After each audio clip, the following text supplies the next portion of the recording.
Today on Investigate TV Plus, I truly believe he is a monster.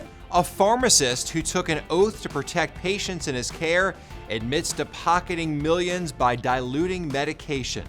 Cancer didn't kill him. Robert Courtney killed him. But after serving just a portion of his sentence, Robert Courtney is released from prison. We investigate the federal law allowing a man accused of such a heinous crime to live outside prison walls and hear from the family still seeking justice. Then his son collapsed during football practice and later died from a medical condition not detected during his sports physical. I feel like there needs to be more. We examine why this potentially life-saving screening isn't administered to all student athletes. Plus, we hear from a father who's made it his mission to make it routine. In-depth stories that inform and inspire. You're watching Investigate TV Plus. Respected, trusted, evil, monster. All words people have used to describe former Kansas City pharmacist Robert Courtney. I'm Lee Zurich. And I'm Tisha Powell. In 2002, the one-time church deacon admitted to diluting tens of thousands of medications, including cancer-fighting chemotherapy drugs, for thousands of patients who trusted him. Federal prosecutors say he did it out of greed.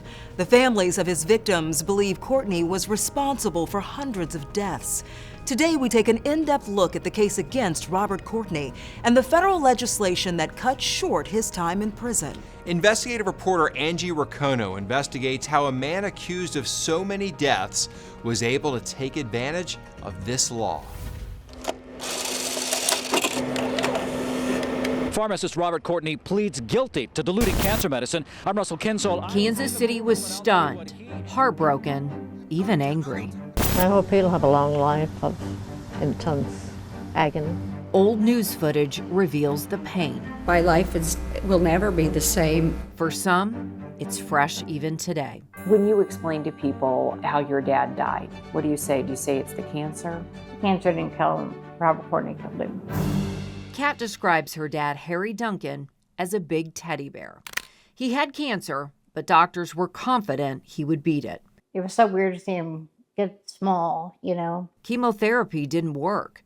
Just a year later, federal investigators said they knew why. They told us that Dad was given like less than 1% of what he should have got, you know, so he was given nothing. Nothing like this had ever happened before. Not in Kansas City, not anywhere. What if what everybody's saying is true? Daryl Ashley was a pharmaceutical rep for Eli Lilly. He sold a new chemotherapy drug called Gemzar. It promised fewer side effects. But information from nurses at a Kansas City doctor's office was remarkable. No one was getting sick. The results were almost too good to be true. The nurse would say, you should be excited because we're using so much of your drug. But the numbers didn't add up. We gotta just take a look at this here. Daryl Ashley tried to make sense of it for months. He eventually voiced his suspicions inside a doctor's office. Guys, based on what you're telling me and the information I'm getting from my company, he may be diluting. If I'm right, there's something deadly wrong here. If I'm wrong and he's not doing it, I just hurt a man's career. Hey Dave, do you know how many calls we've gotten on the hotline so far? Even the FBI questioned if something this awful was truly possible. I thought that this could have been an error on the pharmacist or a mistake. Retired FBI agent Melissa Osborne worked the case. She's also a pharmacist. She encouraged a sting operation. Agents through an oncologist bought chemotherapy from Courtney. It was tested in under 24 hours. All of the covert purchases had anywhere from, I think, about around 28-30% down to almost 0%, just a mere trace, basically nothing. Courtney's pharmacy was raided and shut down. He initially admitted that he had diluted these medications for a small number of patients for several months because he had made a pledge to his church for $1 million, and he also had a very high tax bill and he needed a little bit of extra money. Osborne says Courtney's bank accounts and investments revealed $19 million. Today, that would be the equivalent of $33 million. A huge red flag that this was bigger than anyone could have imagined. This is Frank Carey from the FBI in Kansas City. So the FBI set up a hotline calling for patients to step forward. Nobody's called him back yet. It was a public health crisis. Eventually, Courtney took a plea deal. He'd serve 30 years and admit what he did. It was a tough deal for patients and families. They had the man for 180 years to begin with, and then they started this plea bargain. In the end, Courtney admitted to diluting 72 medications for over 4,200 patients, affecting more than 98,000 prescriptions. It wasn't just cancer medication. It was prescriptions for fertility treatments, diabetes, AIDS, and even eye drops. We're looking at greed because there's a lot of money involved in these medications, and he agreed with that. But then there were some medications that he actually tampered with that were like $5. What was Courtney's personality like when you're talking to him? How would you describe him? I truly believe he is a monster. I believe he's a sociopath. He really had no remorse. He really never thought that he would be caught. I think his only remorse was that he was caught. Courtney is now 71 years old. In July, he walked out of prison early to home confinement.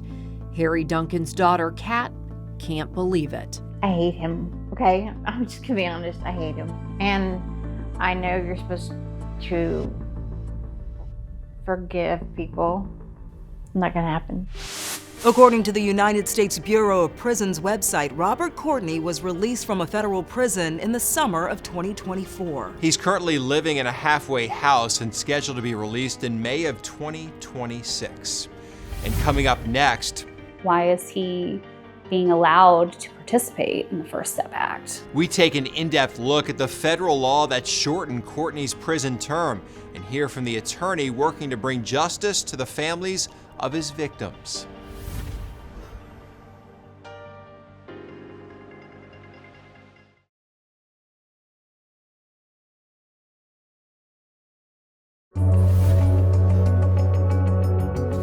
Disgraced Kansas City pharmacist Robert Courtney is now out of federal prison and living in a halfway house after serving 22 years of a 30-year sentence for diluting tens of thousands of prescriptions involving multiple drugs.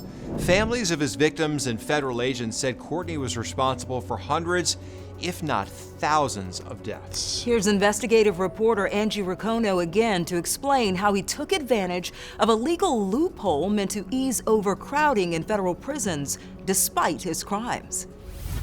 I don't know how he even qualifies for the First Step Act. That's my first question. Santana Cummings' mother, Sherry Carrot, was diagnosed with lymphoma when she was 32 years old. Santana was a young child and remembers what her mom endured. In that year span, I watched her go from, a full-figured woman to a skeleton. Her eyes were sunken. She was tired all the time. Everyone blamed cancer. Eventually, the family blamed pharmacist Robert Courtney. I believe Robert Courtney is a sociopath. I believe he's a murderer. Courtney admits he diluted chemotherapy drugs for money.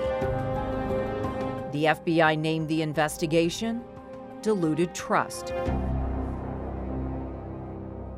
In the end, investigators say he did it to more than 4,200 patients. Kansas City slowly moved on from the shock. Decades have rolled by. But for Santana's family, it's ever present. Her children never met Grandma Sherry. They remember her at big moments. For them, this is the legacy of Robert Courtney. Why can't he just serve his time? Why is he being allowed to participate in the First Step Act?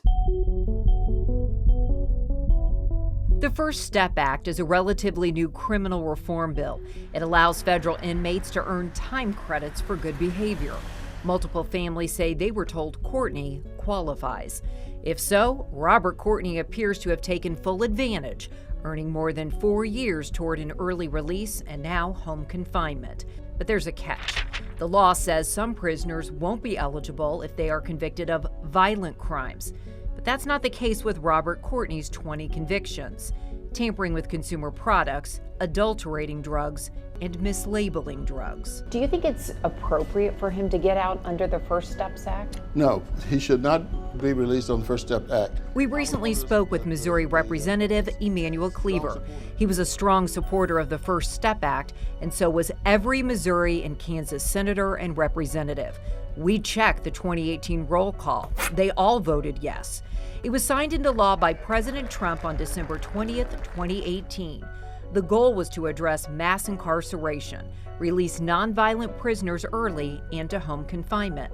On paper, Robert Courtney tampered with medicine. But they don't see that the same as hitting somebody with a bat or stabbing somebody.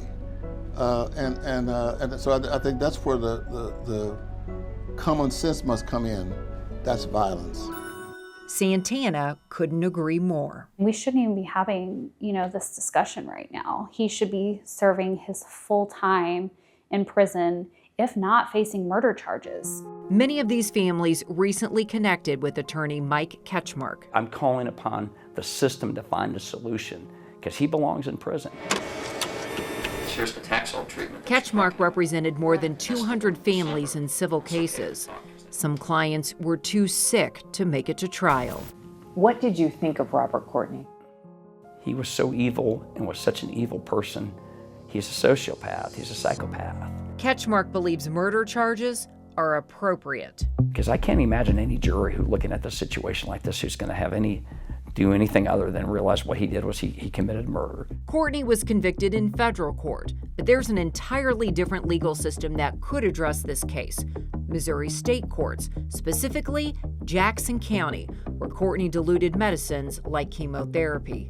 There's no statute of limitations on murder charges. We would have loved to have charged him with murder and sent him away forever. Retired FBI agent Melissa Osborne says federal investigators wanted to get Courtney away from patients and behind bars. But we had to temper that with trying to get more information. We certainly didn't want him to go through a trial and walk out the door and keep his pharmacist license. There's some crimes that are so wrong and so heinous, whether they're violent or not, that a person should never get out, and this is one of them. Angie Racono joins us now. Angie, will Robert Courtney ever face murder charges? Lee, it's highly unlikely. Many patients and survivors wanted him charged with murder. So did the FBI. But federal prosecutors believe murder charges would be hard to prove since many of Courtney's patients were suffering from late-stage cancer. Our in-depth coverage continues on InvestigateTV.com. You can watch the full documentary on the release of convicted former pharmacist Robert Courtney. Just type "diluted" in the search bar of our homepage. Still to come, changing a child's life, one haircut at a time. How a barber inspired trust in a young boy with autism. But first, kids are required to get a physical to participate in school sports, but some argue the exams don't address life-threatening conditions. Did the doctor ever even bring up the idea of an EKG or a cardiogram or any additional tests? No, nothing. We hear from a father who's made it his mission to protect student athletes after the loss of his own son. Our in-depth coverage continues. You can get connected to Investigate TV Plus on all social media platforms.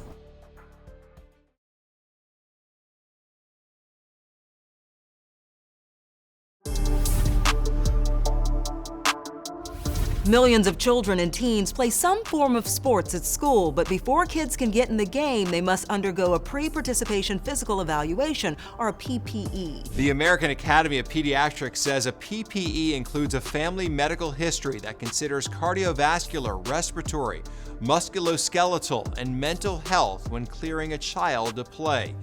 However, the exam does not include a screening that can detect life-threatening heart conditions. Reporter Cassidy Williams introduces us to a father who's advocating to make electrocardiograms routine after losing his son to an undiagnosed heart condition. He was the youngest and the biggest. At 6'5" and more than 290 pounds, 15-year-old Elijah Rivera was growing into his own strength. He literally ripped the handle off the microwave, just opening the microwave. Elijah was learning to channel that power as a Windsor High School football player. But at practice on October 10th, 2023, he collapsed. And I got there, it was within minutes. I was there within 2 or 3 minutes. Everything just happened so just fast. It was just kind of difficult to remember all that. Elijah died at the hospital. His family would later learn there was something else large about him that turned out to be fatal. He had an enlarged heart. Elijah had passed his required pre-participation sports physical the previous summer. When we talk about the sports physicals, it's more like a checkoff sheet right now. And I feel like there needs to be more. The sports physical required for Connecticut student athletes includes a questionnaire about family history and an examination by a physician. It basically checks pulses, checks breathing, and then you listen to the heart and listen for any murmurs or arrhythmias, things like that. Dr. Allison Crapo was not Elijah's doctor. She is an orthopedic surgeon who specializes in pediatric sports medicine. She says if there is a risk factor identified in the exam, the next step would be an EKG or an electrocardiogram, which is an ultrasound of the heart. Right now, it's not required in Connecticut because, again, it just hasn't panned out that every single student needs to have that done unless there's a concern. Representative Nicole Claridis-Ditria says the idea of requiring additional heart testing for student athletes has been researched by the Connecticut legislature several times, but it hasn't led to legislation because of the cost. It's the insurance issue. Insurance doesn't cover that as a pre-participation physical. It shouldn't be an insurance company or somebody saying, it's just not, we're not going to pay for that because there's no need for it. Did the doctor ever even bring up the idea of an EKG or a cardiogram or anything, any additional tests? No, nothing. For Rivera, that additional test could have saved his son's life. I feel like we should know more about how these kids, how their bodies react to that before we put them on the football field or the basketball court. He now hopes the strength of Elijah will strengthen our understanding of sudden cardiac death. Let's talk about it. Let's be more open about this. Let's discuss this. Let's, because it's out there and it's something that we need to be aware of. Elijah's dad said his son had undiagnosed cardiomyopathy, which led to the enlarged heart. The CDC says while rare, sudden cardiac death is still the leading cause of death in young athletes. In the meantime, a nonprofit is working with Elijah's school to host an ECG clinic in his honor. In Hartford, Connecticut, I'm Cassidy Williams. Up next, cutting hair and building trust. I really love Miss Cat and how she does the haircut. How a barber created a safe and fun experience for an autistic child.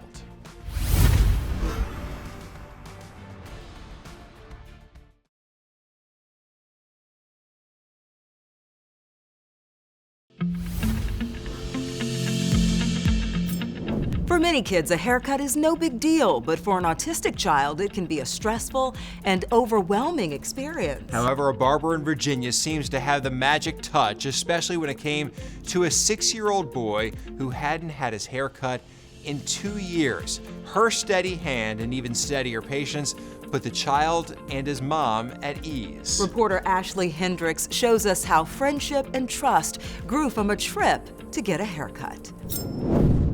A kid's first haircut is a sign of the many milestones ahead. Anderson.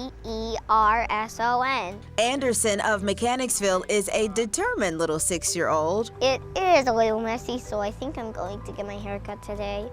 I think I will. The innocence of childhood comes with challenges, but overcoming obstacles looks a little different for Anderson. So a few years ago, when COVID all hit, we were getting his hair cut, and he did not want any parts of it. 2 years ago, Anderson's mom, Casey Bowles, learned her youngest son had autism. Doing the haircuts were very difficult with the sensory and the buzzing and the scissors. Casey took him to Fades and Blades barbershop, where her husband often goes. And while Anderson loves the idea of getting a haircut, the process can be a little frightening. But from the start, barber Kat Munoz was eager to step in. She just understood instantly what his needs were. What's your favorite Iron Man suit? She says Kat didn't hold back when it came to plugging into her creativity and patience. They would look at the tools and touch the tools and talk about haircuts and feel the buzzers on his hand to show him that it wouldn't hurt. We give him breaks,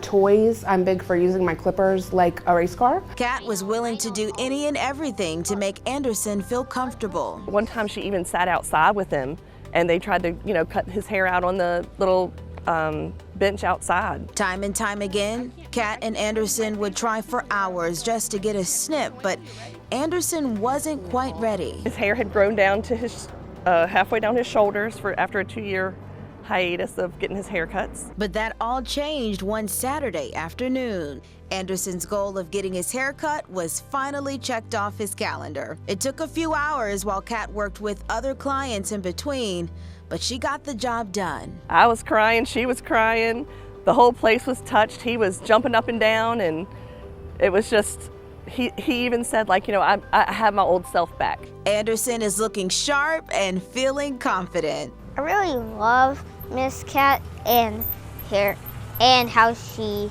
does the haircut. It was a milestone Mom says may not have happened if it wasn't for Kat. She was part of this whole process for us and never gave up on us. You never know what will go down in the barber shop. I think that every shop, every place, every haircut or not haircut should have that opportunity to get to know kids and get to know anyone in any special situation and figure it out and watch them grow. Mom says the patience, acceptance, and kindness shown by Kat gives her hope for the milestones to come. Don't give up looking for that person who has that heart, because they're out there.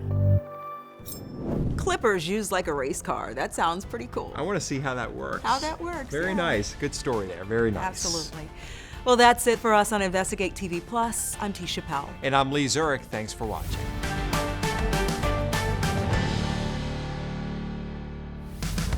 On the next Investigate TV Plus. Prairie Village. That's Johnson County, though.